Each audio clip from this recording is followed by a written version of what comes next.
belajar bergerak berbagi untuk negeri, guru penggerak majukan pendidikan, guru penggerak menghamba pada murid, kreatif rancang pembelajaran, hargai potensi tingkatkan prestasi, lahirkan profil pelajar Pancasila.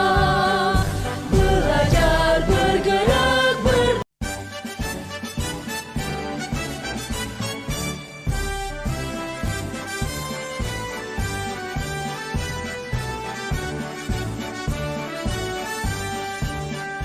bulatkan tekad, kuatkan hati, negeri ini memanggilmu kawan. Bismillahirrahmanirrahim. Assalamualaikum warahmatullahi wabarakatuh. Alhamdulillahirabbil alamin. Wassalatu wassalamu ala asyrafil anbiya'i wal mursalin wa ala alihi wa ashabihi rasulillah ajma'in. Puji syukur marilah kita sampaikan kehadirat Allah Subhanahu wa taala, yang mana berkat rahmat dan karunia Allah Jalla kita dapat berkumpul di ruangan kelas yang kita cintai ini. Setelah berangkatkan salam, tidak lupa kita hadiahkan buat Nabi junjungan kita, yakninya Nabi besar Muhammad sallallahu alaihi wasallam. Yang terhormat Ibu Kepala SD 16 KP, yang terhormat Bapak Ibu Guru yang telah hadir pada hari ini. Baiklah, sebelum kita mulai acara kita pada hari ini, marilah sama-sama kita bacakan Ummul Quran Al-Fatihah. Amin amin ya rabbal alamin. Baiklah, kita mulai acara kita yang pertama, yaitu kata sambutan dari Ibu Kepala Sekolah SD 16 KP. Kepada Ibu kita silakan.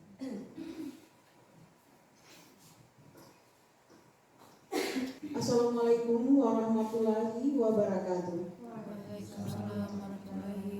Terima kasih kepada pembawa acara yang telah memberikan kesempatan kepada kepala sekolah dalam acara pembukaan desiminasi calon guru penggerak SD Negeri 16 KP atas nama Ibu Betrieni SPD. Sebelumnya kami mengucapkan terima kasih yang sedalam-dalamnya kepada Bapak dan Ibu guru semua, guru-guru hebat semua yang telah hadir dalam kegiatan desiminasi ini. Seiring dengan itu, tidak lupa kita bersyukur kepada Allah SWT yang telah memberikan rahmat dan karunia-Nya kepada kita bersama, sehingga kita dapat berkumpul di ruangan yang berbahagia ini dalam rangka desiminasi calon guru penggerak atas nama Ibu Betrieni SPD. Dan selanjutnya tidak lupa kita bersalawat kepada Nabi besar Muhammad SAW yang telah membawa umatnya dari zaman kebatilan ke zaman yang penuh peradaban sebagaimana yang kita jumpai saat sekarang ini. Bapak dan Ibu yang kami muliakan, yang terhormat Bapak dan Ibu guru SD Negeri 16 KP. Dalam kegiatan ini adalah salah satu dari prestasi dari pendidik dan tenaga kependidikan di SD 16 KP. Dalam guru penggerak ini adalah kita yang mampu nanti menggerakkan semua lini yang ada di sekolah atau di lingkungan sekolah kita. Terutama sekali pada modul 4 ini, 1.4 ini, yaitu penerapan disiplin positif di lingkungan SD Negeri 16 KP. Tentu bermula di sini.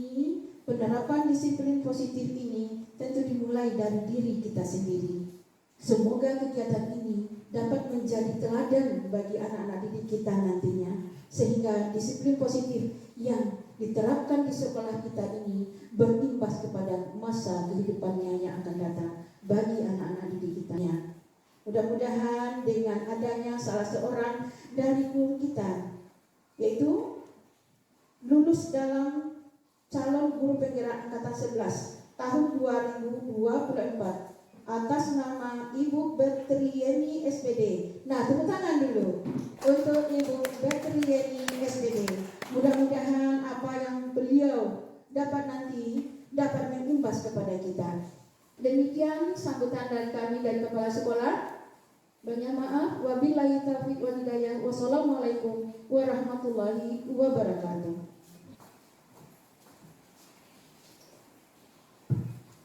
Terima kasih kita sampaikan kepada Ibu yang telah memberikan kata motivasi dan sambutan kepada kita semuanya. Baiklah, acara selanjutnya yang kita tunggu-tunggu yaitu penyampaian materi oleh Ibu Betriani, calon guru penggerak angkatan 11 Kabupaten Agam, yang akan menyampaikan tentang diseminasi modul 1.4 budaya positif. Kepada Ibu Betriani kami persilakan.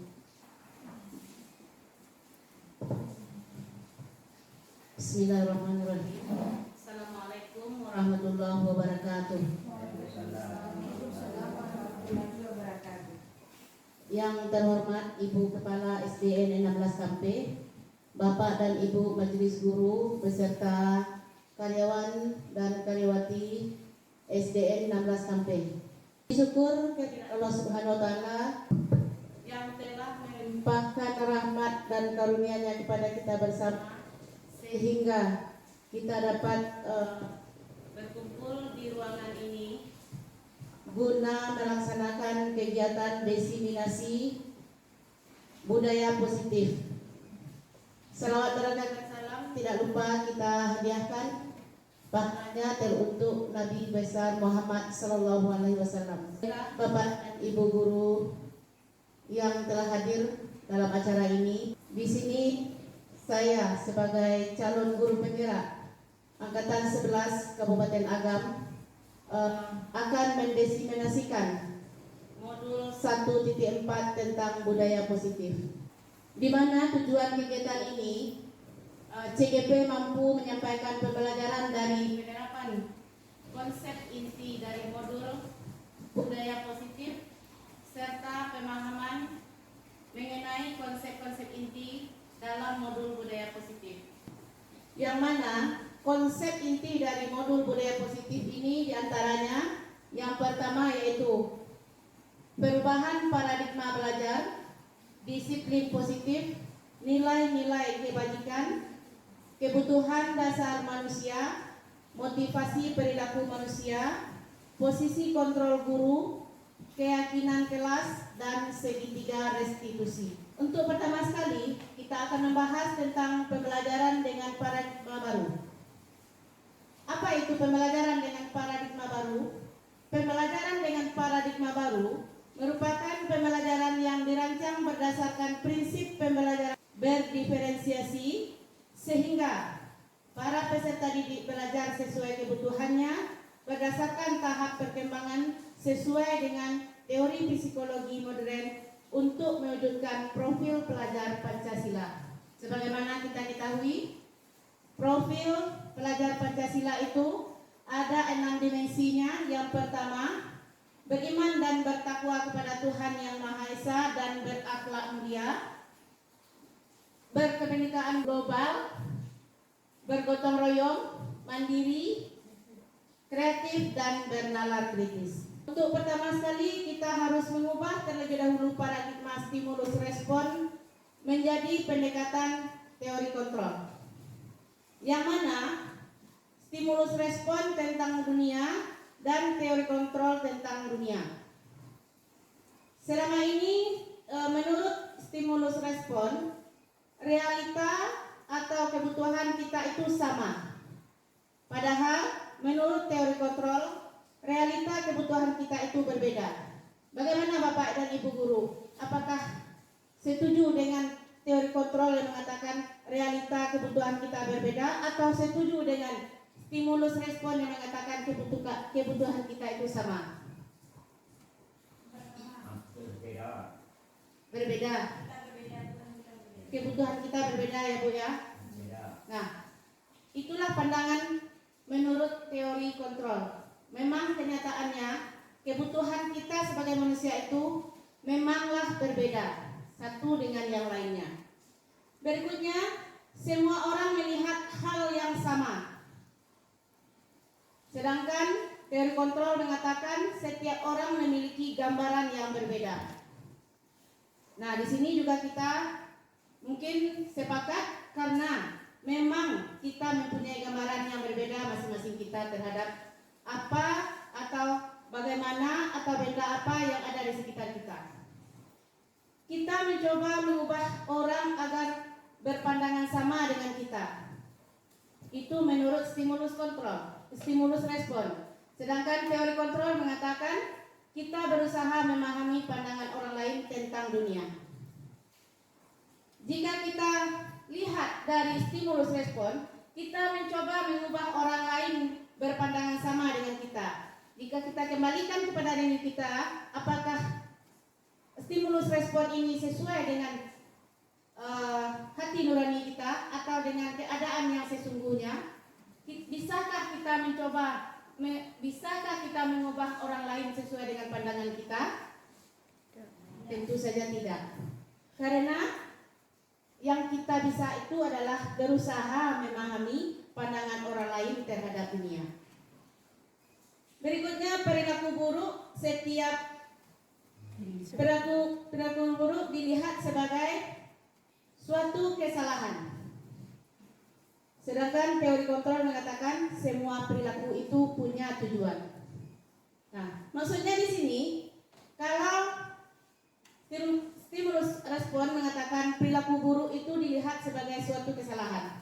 Selama ini kita melihat mungkin yang sudah kita alami, kita melihat adanya perilaku buruk seseorang itu, adanya suatu tindakan atau yang dilakukan oleh orang itu adalah suatu yang perilaku buruknya itu suatu kesalahan. Padahal semua itu, perilaku itu semuanya mempunyai tujuan. Salah satunya contoh, seandainya ada seorang anak melakukan suatu tindakan buruk, itu sudah pasti dia mempunyai tujuan. Tujuan yang pertama sesuai dengan kebutuhannya. Mungkin ada di antara kebutuhan dalam dirinya yang belum terpenuhi. Makanya dia melakukan tindakan-tindakan yang tidak semestinya. Bahkan tindakan negatif pun dianggap itu adalah suatu bentuk untuk memenuhi kebutuhannya. Menurutnya itu tujuannya, salah satunya mungkin karena dia ingin diperhatikan, karena dia ingin merasa di kekurangan kasih sayang, atau karena dia ingin kebebasan, atau lagi mungkin dia karena ingin menjadi penguasa. Tujuannya, semua tindakan baik itu buruk ataupun baik itu semuanya punya tujuan. Jadi sesuai dengan teori kontrol, semua perilaku itu memiliki tujuan. Selanjutnya lagi, orang lain bisa mengontrol saya. Sedangkan menurut teori kontrol, hanya Anda yang bisa mengontrol diri Anda. Kita kembali kepada diri kita. Apakah kita mau orang lain mengontrol diri kita? Nah, tentu tidak. Nah, karena hanya kita yang bisa mengontrol diri kita. Nah, apakah perilaku kita itu sesuai dengan norma atau nilai-nilai yang berlaku atau tidak, itu kita juga pasti tahu. Nah, dari sinilah kita memahami hanya kita yang bisa mengontrol diri kita sendiri. Saya bisa mengontrol orang lain, sedangkan teori kontrol mengatakan Anda tidak bisa mengontrol orang lain. Nah, ini kebalikan dari yang di atas tadi. Memang sejatinya kita tidak bisa mengontrol orang, ya, karena yang bisa mengontrol orang lain itu adalah diri dia sendiri. Yang berikutnya yaitu pemaksaan ada pada saat bujukan gagal. Nah, ketika suatu masalah terjadi dan tidak mendapatkan solusi, biasanya kita selalu melakukan pemaksaan agar masalah itu selesai dengan cepat menurut kita. Sedangkan menurut teori kontrol, kolaborasi dan konsensus itu lebih baik untuk menciptakan pilihan-pilihan baru. Nah, maksudnya di sini, kalau kita tidak bisa menyelesaikan suatu masalah, kita harus bawa masalah itu bersama-sama, berkolaborasi untuk mencari solusi dari masalah tersebut. Model berpikir menurut stimulus respon itu menang kalah. Sedangkan menurut teori kontrol itu modelnya menang-menang. Nah, Bapak Ibu, kita lanjut. Yang berikutnya perbedaan antara hukuman, konsekuensi, dan restitusi. Hukuman itu bersifat tidak terencana atau tiba-tiba. Hukuman bersifat satu arah dari pihak guru yang memberi hukuman dan murid yang menerima hukuman tanpa melalui kesepakatan. Sedangkan konsekuensi itu adalah sudah terencana atau sudah disepakati oleh kedua belah pihak, yaitu antara guru dan murid. Nah, setelah adanya kesepakatan, baru kita bisa melakukan restitusi. Apa itu restitusi? Proses menciptakan kondisi bagi murid untuk memperbaiki kesalahan mereka sehingga bisa kembali ke kelompok mereka dengan karakter yang lebih kuat. Itulah perbedaan antara hukuman dan konsekuensi. Jika kita bisa menerapkan konsekuensi, itu harus terlebih dahulu diadakan kesepakatan dengan murid apa konsekuensi dari perbuatan atau tindakan yang sudah dilakukan. Next. Selanjutnya adalah kebutuhan dasar manusia.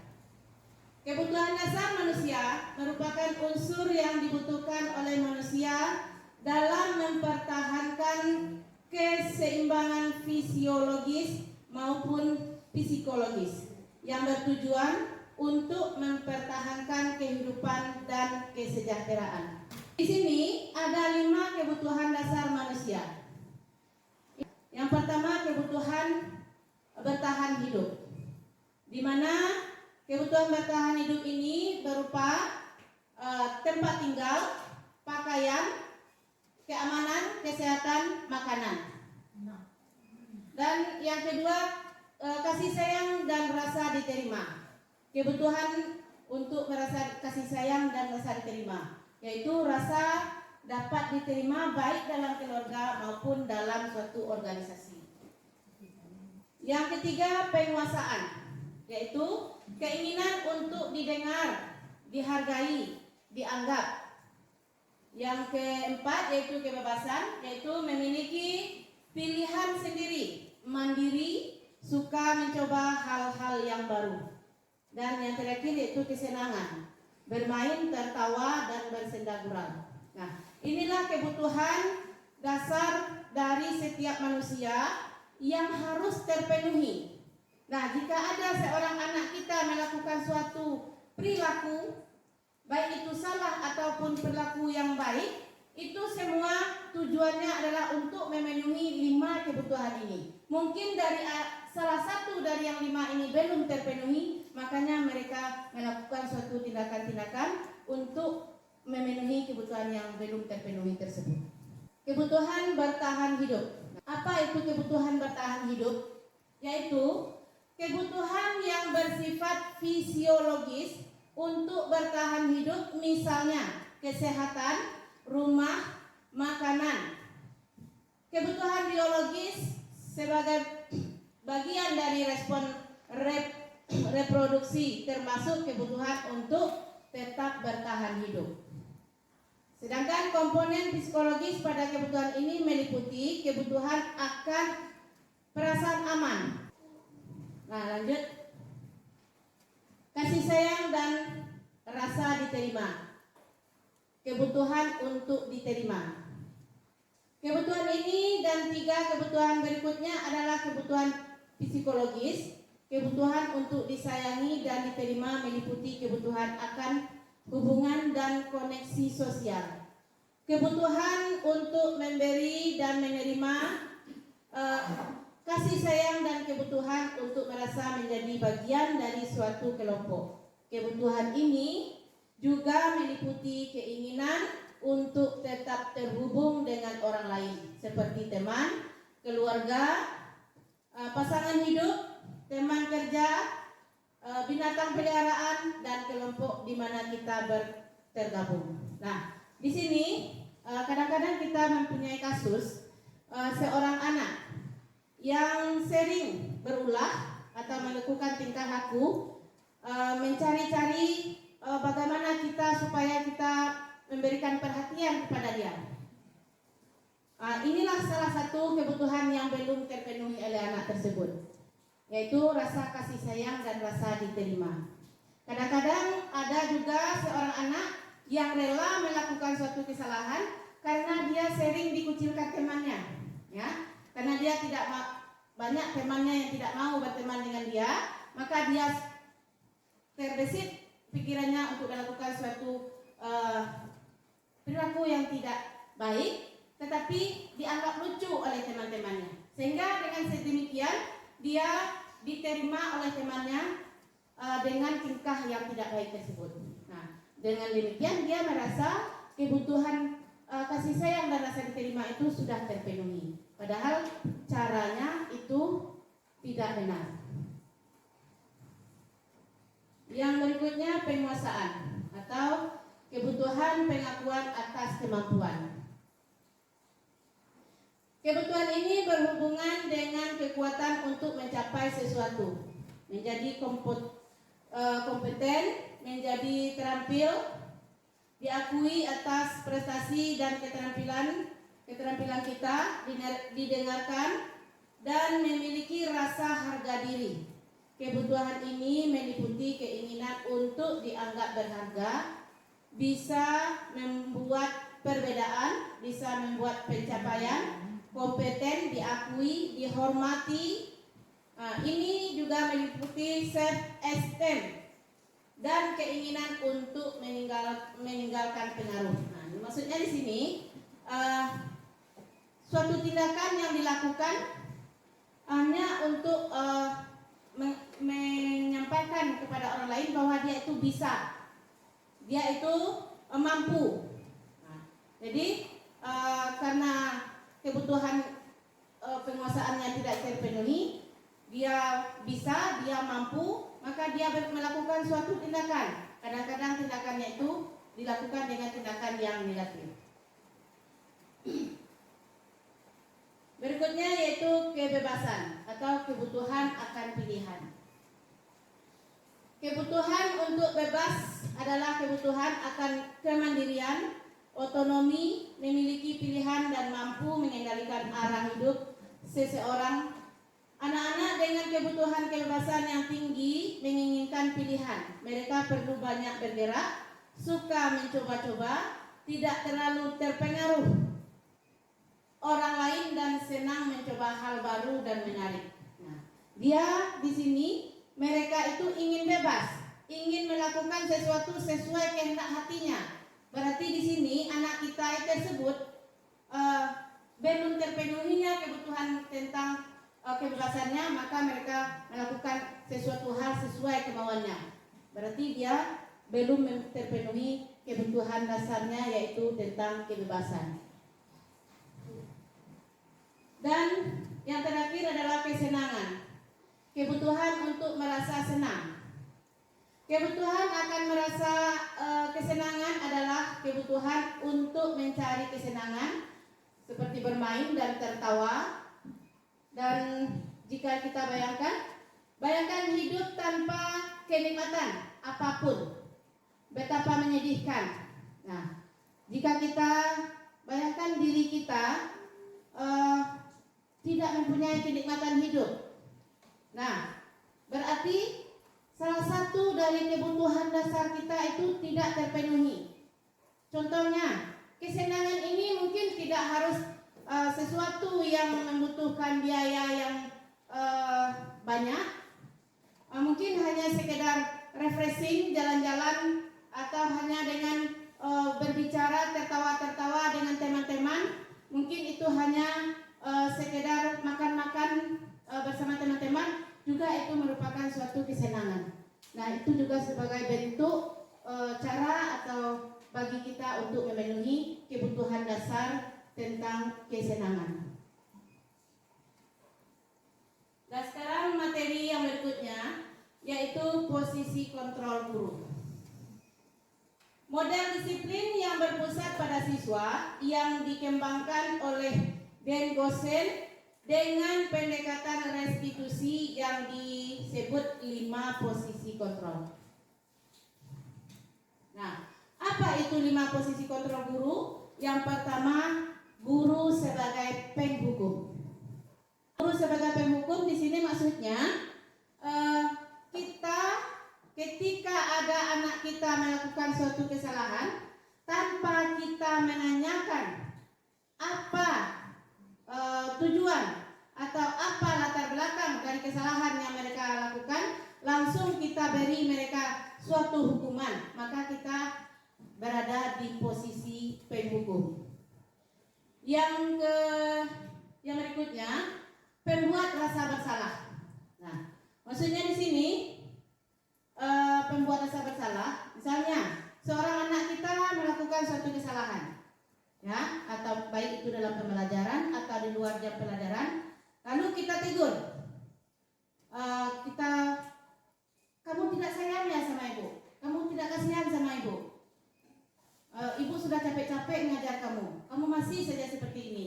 Nah, itu adalah salah satu contoh kata-kata kepada murid kita yang di saat itu kita berada pada posisi membuat rasa bersalah.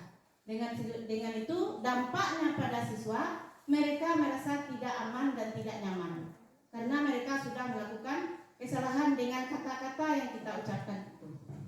Yang berikutnya itu sebagai teman. Nah, ini posisi kita kadang-kadang ada sebagai teman kepada murid kita. Contohnya, ayolah kerjakan tugas itu. Kamu kan sudah berjanji. Nah, itu sebuah kata-kata yang kita ucapkan kepada murid kita sebagai teman. Mereka senang mendengarnya, cuma posisi kita di sana kurang baik karena murid di sana akan menganggap kita sama dengan mereka. Nah, berikutnya ada lagi pemantau. Nah, kalau pemantau di sini kita lihat. Nah, kamu sekarang hari Senin. Kalau hari Senin harus pakai peci, pakai topi. Nah, berarti kita memantau. Memantau itu boleh, ya. Memantau itu boleh. Sebagai pemantau kita melakukan melihat aturan-aturan yang mana yang dilanggar oleh anak murid kita, itu boleh. Tapi posisi yang paling baik itu adalah posisi sebagai manajer. Yang mana posisi sebagai manajer ini, kita sebagai guru itu menggali dari diri anak kita, dari murid kita, apa penyebab dari masalah atau tindakan yang mereka lakukan. Contohnya, kita terapkan dengan menggunakan segitiga restitusi. Contohnya, si Ani dia terlambat datang di sekolah. Nah, jangan langsung dimarahi. Berikan dia kesempatan untuk belajar terlebih dahulu. Setelah itu kita panggil. Setelah kita panggil, kita tanya, kenapa bisa terlambat? Apa alasannya? Nah, lalu kita berikan pula kepada mereka suatu validasi tindakan yang salah. Apakah kegiatan atau tindakan mereka itu benar atau salah? Dari sana mereka bisa mengetahui, oh saya ini salah. Nah, dengan demikian, setelah itu baru kita bisa melanjutkan apa yang namanya segitiga restitusi itu. Yaitu tindakan terakhirnya itu menanyakan keyakinan.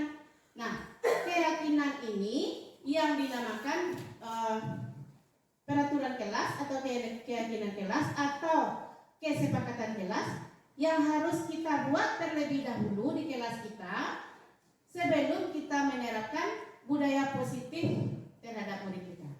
Nah, budaya positif ini akan terlaksana apabila keyakinan sudah ada di dalam kelas kita masing-masing. Nah, jika anak-anak kita sudah memahami keyakinan kelas kita, maka mereka akan mengetahui sendirinya apa kesalahannya. Nah, dengan demikian mereka akan berusaha mengubah perilaku yang kurang baik ke arah yang lebih baik untuk meningkatkan budaya positif yang ada di sekolah. Nah, di sini ada ada contoh perilaku kontrol negatif dan perilaku kontrol positif, dan juga ada kontrol diri. Perilaku kontrol negatif ini yaitu posisi sebagai penghukum dan pembuat rasa bersalah. Guru berbuat, menghardik, menunjuk-nunjuk, menyakiti, menyindir, nah itu penghukum. Sedangkan kalau pembuat rasa bersalah itu berceramah, menunjukkan kekecewaan yang mendalam. Nah, itu dengan kekecewaan itu mereka merasa mempunyai kesalahan yang sangat fatal. Nah, itu posisi kita sebagai guru, yaitu pembuat rasa bersalah. Dan perkataan guru kalau sebagai penghukum, kalau kamu tidak melakukannya, maka saya akan berikan hukuman. Nah, kamu lakukan itu, lakukan push up, lakukan itu semua adalah bentuk hukuman. Cuma ada satu kegiatan, suatu pelanggaran atau yang dilakukan oleh anak murid kita, seperti seorang anak terlambat pada jam pelajaran olahraga, lalu dia disuruh oleh guru olahraganya untuk berlari ke sekeliling lapangan. Menurut Bapak Ibu, apakah itu hukuman atau konsekuensi? Seorang anak mereka terlambat hadir di jam pelajaran PJOK, ya. Setelah itu gurunya menyuruh untuk berlari di lapangan sampai 3 kali putaran. Menurut Bapak Ibu, apakah itu sebagai penghukum atau sebagai sebagai hukuman atau sebagai konsekuensi? Konsekuensi, Bu Mer. Alasannya? Karena kan di jam olahraga. Nah, bagus sekali Bu Mer. Karena itu di jam olahraga boleh, ya. Jadi tidak semua hukuman fisik itu kita jadikan sebagai hukuman, tapi kita lihat situasinya. Kalau memang dia dalam kegiatan olahraga, kalau dia terlambat datang, tidak mungkin dia akan langsung ikut kegiatan olahraga tanpa adanya pemanasan. Jadi lari ke keliling lapangan itu merupakan suatu kegiatan pemanasan sebelum olahraga. Dan untuk pembuat rasa bersalah, perkataan guru di sini, kamu sudah mengecewakan ibu dan bapak. Nah, jadi kata-kata seperti itu membuat dia merasa bersalah. Ya, alangkah baiknya kita tidak menggunakan kata-kata seperti itu terhadap siswa kita yang melakukan tindakan yang kurang baik. Berikutnya perilaku kontrol negatif hasilnya. Jika kita melakukan jika kita berada di posisi penghukum, maka hasilnya siswa akan memberontak, pendendam, menyalahkan orang lain. Ya, kalau kita sering-sering melakukan hukuman, maka anak tersebut akan mendendam terhadap kita, bahkan mereka suka memberontak atau menyalahkan orang lain. Terus jika pembuat rasa bersalah, maka hasilnya menyembunyikan, menyangkal berbohong. Nah, jadi anak karena takut dirasa bersalah, maka mereka itu akan sering berbohong jadinya. Terus lagi perilaku kontrol positif. Ini berada pada posisi teman dan posisi pemantau. Guru membuat alasan-alasan untuk murid-muridnya. Sedangkan di pemantau menghitung dan mengukur. Nah, ini kamu, ini sudah salah pakai sepatu, salah terlambat pula, itu berarti kita memantau nih. Misalnya anak kita pakai sepatu putih, dia datang terlambat. Nah, kamu sudah terlambat, salah pula memakai sepatu warna sepatu. Nah, itu juga pemantau. Terus lagi perkataan guru di sini. Kalau sebagai teman, lakukan demi bapak dan ibu, ya. Lakukan demi kita. Jadi mereka kalau kita buat seperti itu, mereka melakukan sesuatu demi kita. Berarti bukan dari dalam diri mereka, bukan kesadaran diri mereka. Sedangkan kalau sebagai pemantau, apa peraturannya, apa konsekuensinya, apa yang telah kamu lakukan, apa yang terjadi sekarang. Nah, itu adalah kata-kata yang biasa dilakukan pada posisi pemantau. Dan hasilnya, jika kita di posisi pemantau, maka jika kita di posisi teman, maka anak akan selalu ketergantungan dengan kita, selalu menganggap kita itu harus ada di dekatnya, kita itu temannya. Nah, jadi mereka melakukan itu tidak sungguh-sungguh.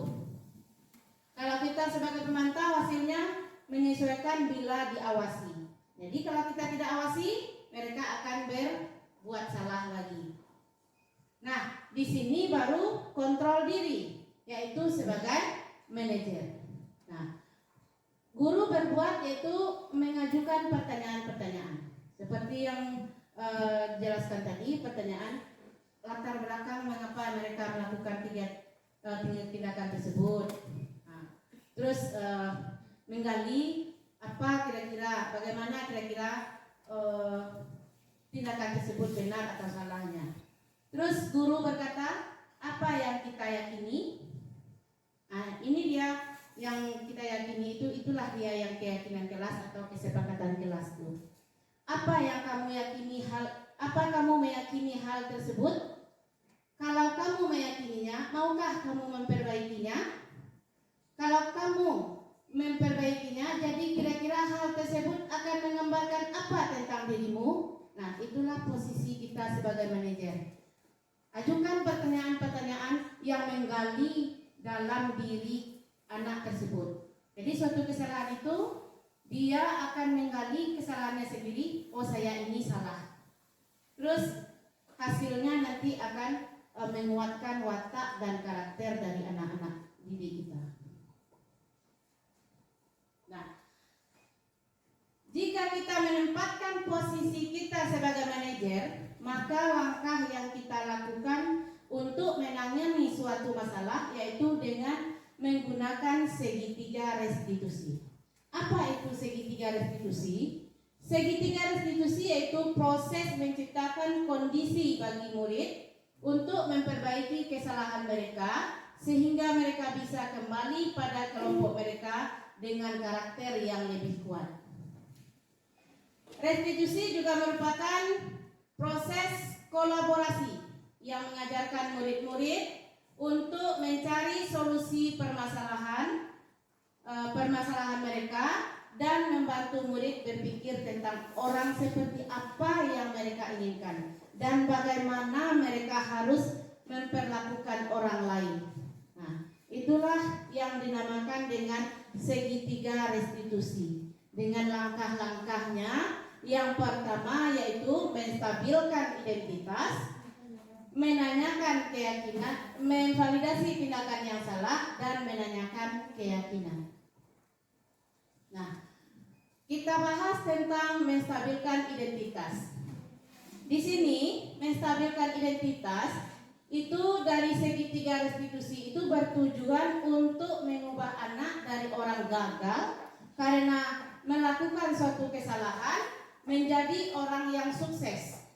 Anak yang melanggar peraturan karena sedang mencari perhatian adalah anak yang sedang mengalami kegagalan. Dia mencoba untuk memenuhi kebutuhan dasar namun ada benturan. Kalau kita mengkritik dia, maka kita akan tetap membuatnya dalam posisi gagal. Kalau kita ingin ia menjadi reflektif, maka kita harus meyakinkan si anak itu dengan adanya menstabilkan identitas. Nah, apa kalimat dan pertanyaan yang bisa diajukan guru ketika kita melakukan menstabilkan identitas anak? Yang pertama, berbuat salah itu tidak apa-apa. Nah, karena setiap orang pasti mempunyai kesalahan, ya. Itu adalah tindakan yang manusiawi. Tidak ada manusia yang sempurna. Saya juga pernah melakukan kesalahan seperti itu. Kita bisa menyelesaikan hal ini.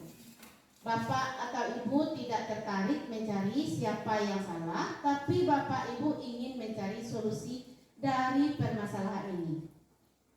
Nah, kamu berhak merasa begitu.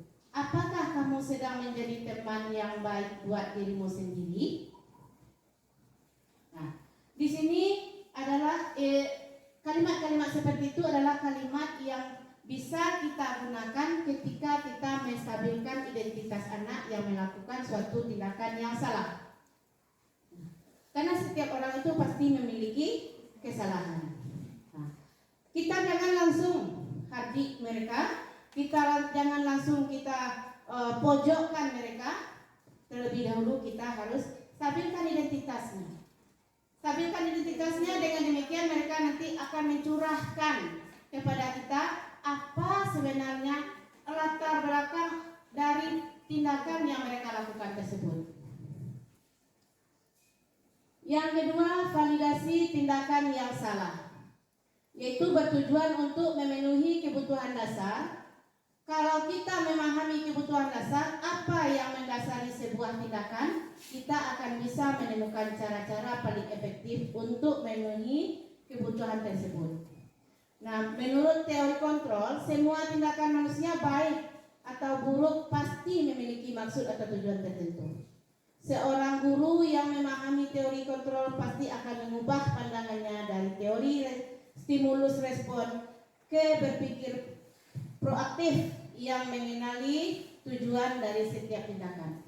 Nah, di sini validasi tindakan yang salah. Kita gali dari diri anak kita itu. Nah, kira-kira dari tindakan yang kamu lakukan, bagaimana menurut kamu? Salah atau betul? Nah, itu suatu cara kita menggali tindakan yang salah dari diri anak kita yang melakukan tindakan yang salah.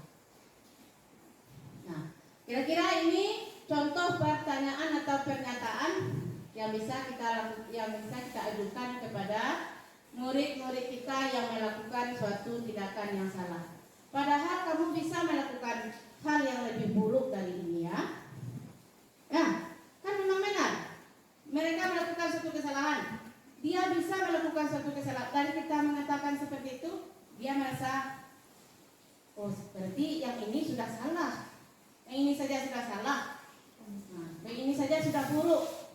Nah, kamu pasti punya alasan mengapa kamu melakukan hal itu. Nah, kamu pasti punya alasan.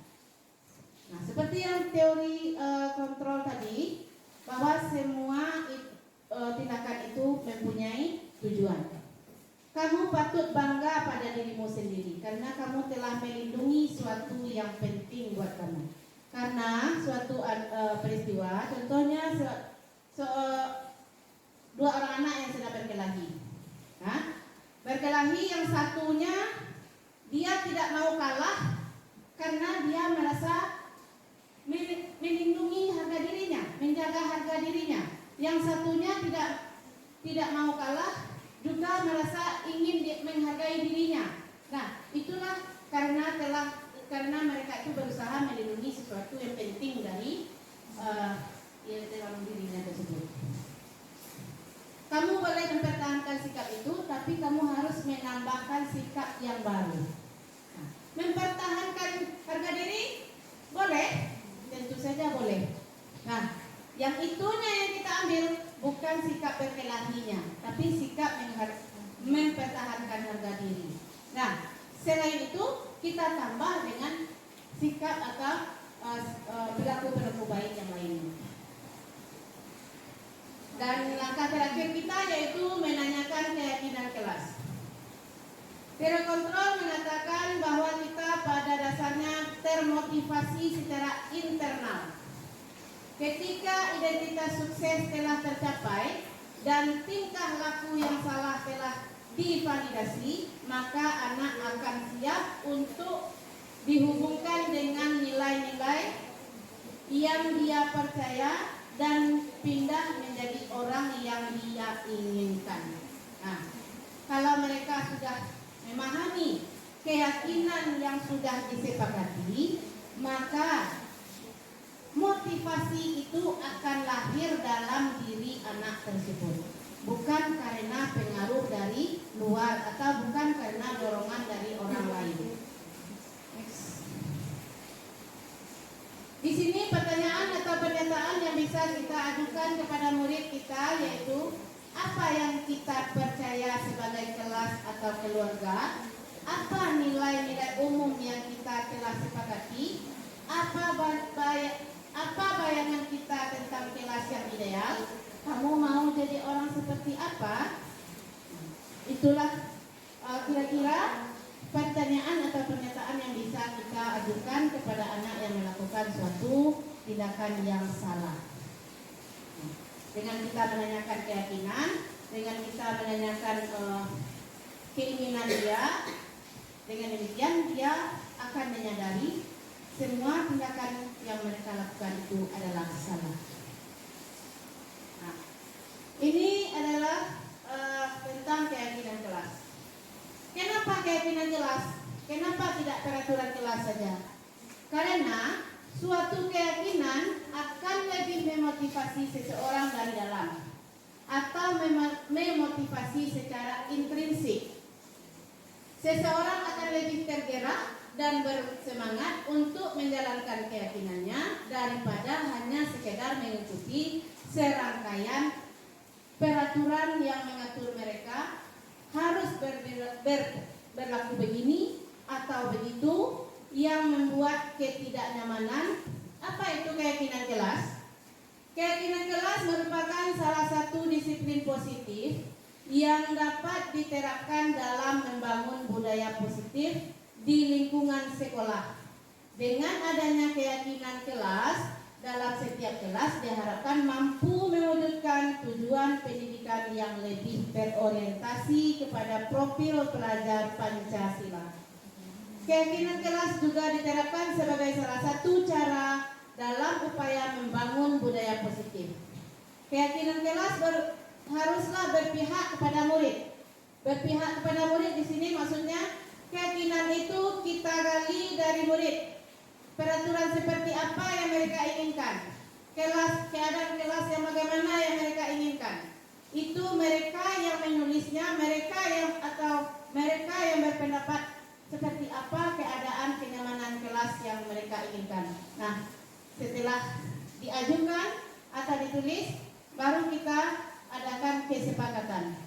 Nah, setelah adanya kesepakatan, barulah dia menjadi keyakinan kelas.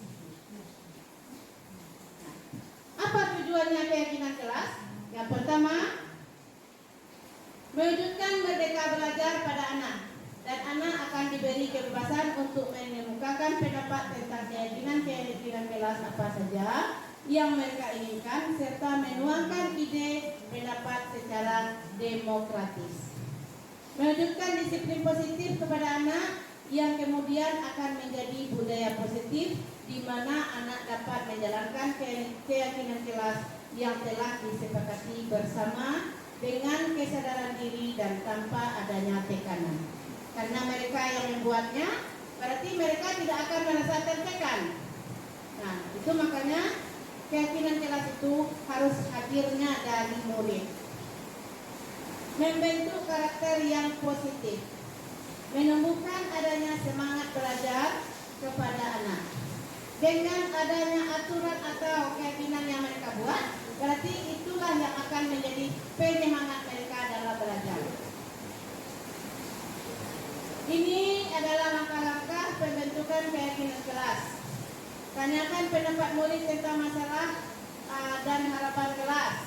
Bagaimana kondisi kelasmu? Ceritakan kelasmu, kelas impianmu.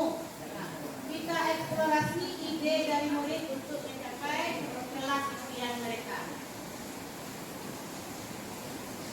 Nah, kira-kira ini ada contoh keyakinan kelas. Contohnya di sini disiplin. Disiplin ini banyak pengertiannya ya. Mungkin disiplin datang tepat waktu. Mungkin lagi disiplin dalam mengerjakan tugas. Disiplin dalam melakukan atau menampilkan hasil karyanya. Misalnya mereka kasih tugas kelompok. Lalu kita suruh mereka untuk presentasi hasil diskusinya. Nah, kita kasih waktu 10 menit di sana. Dalam waktu 10 menit mereka harus selesai. Nah, itu juga disiplin waktu. Mandiri. Mandiri di sini mengerjakan sesuatu tanpa adanya tanpa melibatkan orang lain. Dia bisa mengerjakan apa tugas yang menjadi tugasnya, dia kerjakan sendiri. Lanjut, saling menghargai dan menghormati. Nah, ini menghargai, mungkin di sini menghargai orang yang ada di dalam kelas mereka, seperti teman-teman, guru, menghormati semua warga sekolah, baik itu guru maupun murid-murid yang lain. Terus lagi bertanggung jawab. Setelah mereka mendapatkan suatu beban atau tugas atau yang diberikan guru, mereka bertanggung jawab melakukannya tepat waktu dan menjaga kebersihan. Menjaga kebersihan juga seperti membuang sampah pada tempatnya. Terus lagi menjaga kelas tetap bersih. Inilah beberapa contoh dari keyakinan kelas yang bisa kita terapkan di kelas kita atau bisa kita gali dari diri anak didik kita. Nah, cuma hanya satu sedikit di sini, untuk membuat keyakinan kelas kita tidak boleh menggunakan kata-kata negatif. Apa itu kata-kata negatif? Contoh, tidak boleh membuang sampah sembarangan. Itu kata-kata negatif. Sebaiknya kita gunakan kata-kata positif. Apa contohnya? Buang sampah pada tempatnya. Atau tidak boleh datang terlambat. Berarti kita ganti menjadi datang tepat waktu. Itu kata-kata positif untuk keyakinan kelas kita. Ini mungkin keyakinannya, mungkin di sini perilaku-perilakunya banyak ya. Di sini mungkin hanya ada 5 contoh keyakinan. Kalau perilakunya di sini mungkin banyak. Nah inilah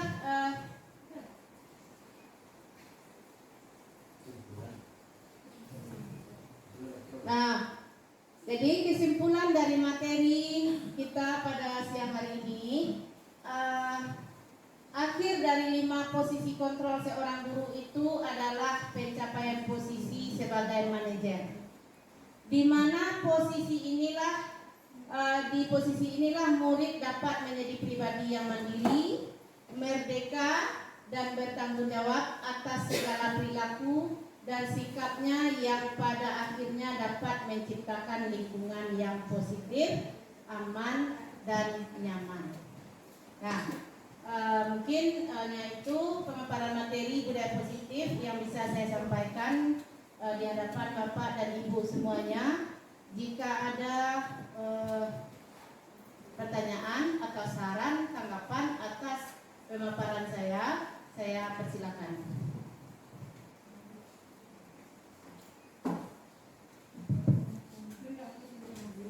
Dan tepuk tangan dulu untuk Ibu Yen.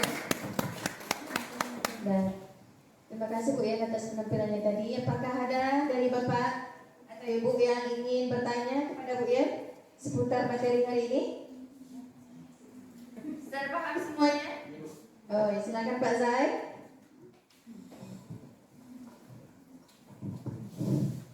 Maaf ya, ada yang kami ragukan untuk ini materi tadi tentang disiplin positif. Yang kami ragukan adalah tentang keyakinan kelas itu, kata-kata yang positif itu tolong Ibu rinci lebih dalam lagi. Yang positif itu contoh yang lain. Yang tadi sudah, tapi minta yang lain. Terima kasih Pak Zai untuk pertanyaannya. Kita persilakan kepada Ibu Betriani untuk memberikan jawaban atas pertanyaan Pak Zai tadi. Baiklah, saya akan coba menjawab pertanyaan dari Pak Zai. Tadi Pak Zai bertanya apa kira-kira contoh lain dari kata-kata positif untuk membuat kesepakatan kelas atau keyakinan kelas. Di sini yang disebut dengan keyakinan kata positif untuk membuat keyakinan kelas itu Pak, yaitu kita tidak menggunakan kata tidak Pak saya. Kata tidak, ya misalnya tidak membuang sampah sembarangan. Kata tidaknya itu tidak boleh kita gunakan. Terus lagi tidak boleh mengganggu teman. Nah, mungkin di sini kita berteman dengan siapa saja. Atau contohnya lagi tidak boleh berkelahi. Nah, kata tidak boleh itu yang kita hindarkan Pak. Jadi kita gunakan kata-katanya yang positif, mudah dipahami dan sehingga anak-anak kita melakukannya sesuai dengan perintah tersebut. Nah, kalau kita buat kata tidak boleh membuang sampah sembarangan, kata tidak boleh itu yang namanya negatif. Nah, jadi untuk supaya keyakinan kelas kita itu lebih positif, maka kita hindarkan kata-kata yang negatif tersebut. Contohnya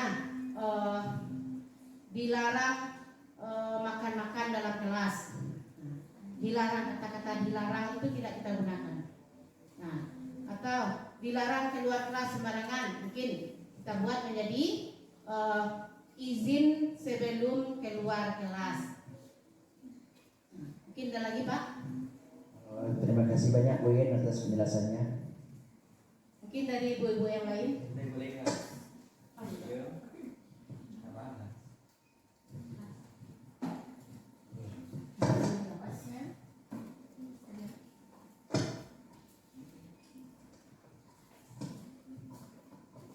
Dan kayaknya Bapak Ibu yang lain sudah paham sebentar materi yang diberikan Bu Yen ya, sehingga cukup satu pertanyaan aja kayaknya hari ini Bu Yen. Kalau nggak ada pertanyaan tuh Bu Yen bertanya sama teman-teman yang lain. Kenapa kayaknya udah paham semua Bu Yen? Mungkin boleh bukan? Ya, ya. Nah silakan Bu Yen, kayaknya Bu Yen bertanya karena Bapak Ibu sudah paham. Mungkin di sini bukan pertanyaan ya. Mungkin di sini cuma sebagai mengarahkan atau merangkul atau mengajak ya. Di sini bagaimana jika sebaiknya kita warga SD 16 Kampe ini menanggulangi masalah anak-anak kita di sekolah dengan menerapkan segitiga restitusi tersebut. Mudah-mudahan karena kita memiliki banyak permasalahan murid-murid kita, mudah-mudahan dengan segitiga restitusi itu bisa kita temui titik terang atau penyelesaian dari permasalahan tersebut.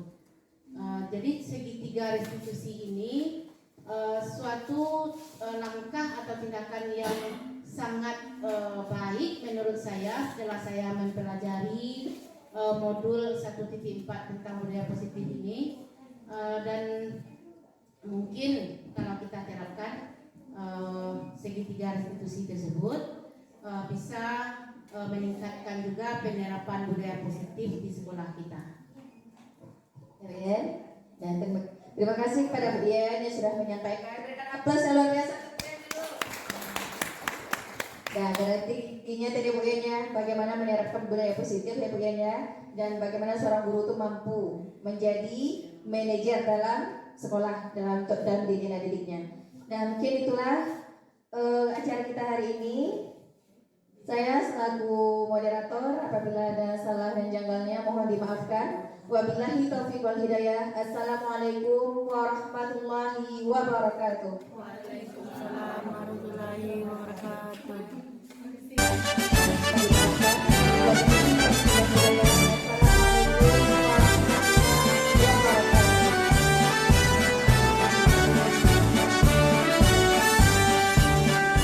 Bulatkan tekad, kuatkan hati, negeri ini memanggilmu kawan. Belajar bergerak berbagi untuk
ditulis di kertas yang dibagikan.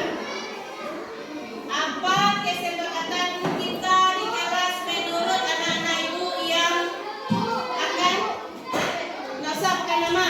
Apa menurut anak-anak ibu kesepakatan yang harus kita patuhi di kelas kita selama kegiatan belajar di kelas? Hah? Satu saja boleh?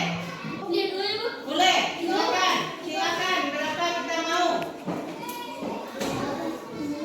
Silakan ditulis. Apa kesepakatan kita sebelum melaksanakan belajar dulu?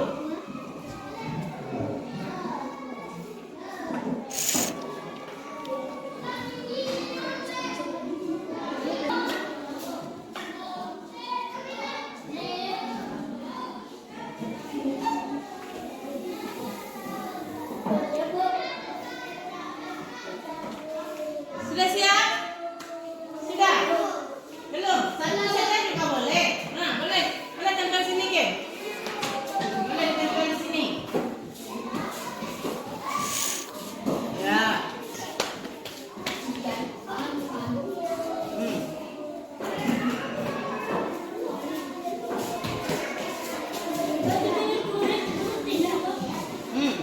Apa lagi?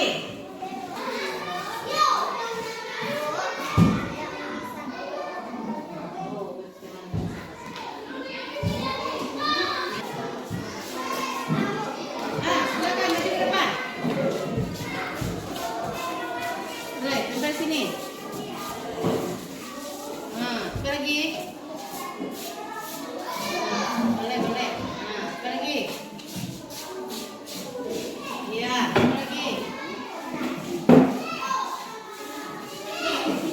Lagi? Ayo.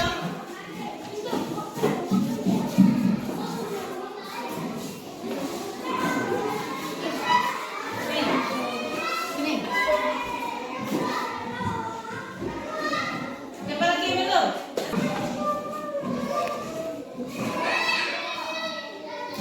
Nah, sudah semuanya? Sudah? Nah, sekarang kita baca ya. Yang pertama di sini ada menghargai orang lain. Menghargai orang lain, sepakat? Sepakat kita menghargai? Berarti kita menghargai siapa saja yang ada di kelas dan di sekolah. Yang kedua, mengerjakan PR. Nah, jika ada PR kita harus mengerjakan, sepakat? Ya, bagus. Lanjut, mengerjakan tugas yang diberikan guru. Nah, ini sama ya, mengerjakan tugas yang diberikan guru, mengerjakan PR sama, sepakat ya? Setiap tugas yang diberikan harus dikerjakan. Lanjut, ini sama mengerjakan tugas yang diberikan guru, kita satukan nanti. Lanjut, datang tepat waktu di sekolah. Sepakat datang tepat waktu? Kalau datang tepat waktu berarti kita tidak boleh terlambat. Lanjut, mengerjakan tugas yang diberikan guru. Sudah tadi. Belajar dengan tertib. Bagus. Belajar dengan tertib. Berarti kita harus tertib belajarnya. Nah, sepakat? Sepakat. Lanjut, mematuhi aturan sekolah. Mematuhi aturan sekolah. Ya, kalau kita sudah ada aturan berarti kita harus mematuhi. Sepakat? Sepakat. Menjaga keamanan kelas. Lanjut. Mendengarkan ibu guru berbicara. Mendengarkan guru. Saling menghormati dan menghargai. Saling menghormati dan menghargai. Setuju enggak saling menghormati di kelas? Setuju. Nah, ini juga satu keyakinan kita di kelas. Lanjut.